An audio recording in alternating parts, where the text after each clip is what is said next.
Barbie Forteza update. Yan, trending pa nga si Barbie. Barbie Forteza is Luna. P77 movie. Takutan sa P77.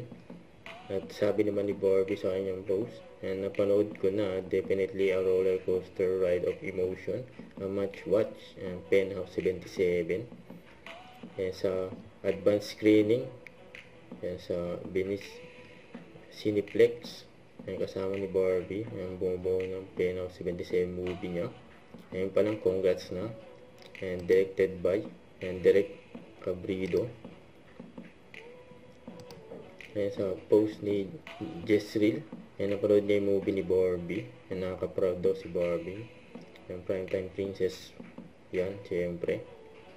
Ayan, abangan yung red carpet sa July 28. Saka yung movie niya na Penthouse 77 sa July 30.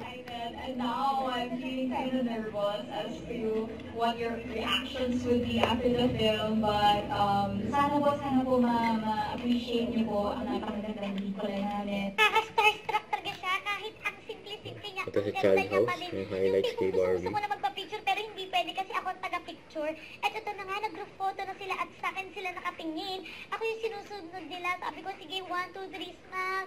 Okay, tingin lang kayo dito. 1 more. Sabi ko, wacky. Ayan, super ganda talaga ni Barbie. Oh my gosh. Super kwelan niya nga at walang nakakatalo sa energy niya. Kaya gusto ko talaga yung mga vlog niya. Yung mga jokes niya doon. Kaya, oh my god, super na-starstruck talaga ako habang nagpipicture niya. At ayan na nga, ini-interview na si Barbie para sa GMA News. Baho, kahit pumunta ako sa unahan talaga naman. Ayan nga pala ay cupcake kasi naupuan ko at nag-decorate sila ng mga cupcake. Ayan na nga, sinundan ko si Barbie at napaka-sweet at ang bait niya talaga sa mga bata. At eto na nga, nagsha-shoutout siya dyan. Napakadami niyang sinoutout kaya hindi na rin kami nagpa-shoutout. Sobrang nakakahiya na. After pala nito, lilipat kami sa McDo. Doon gaganapin yung party niya.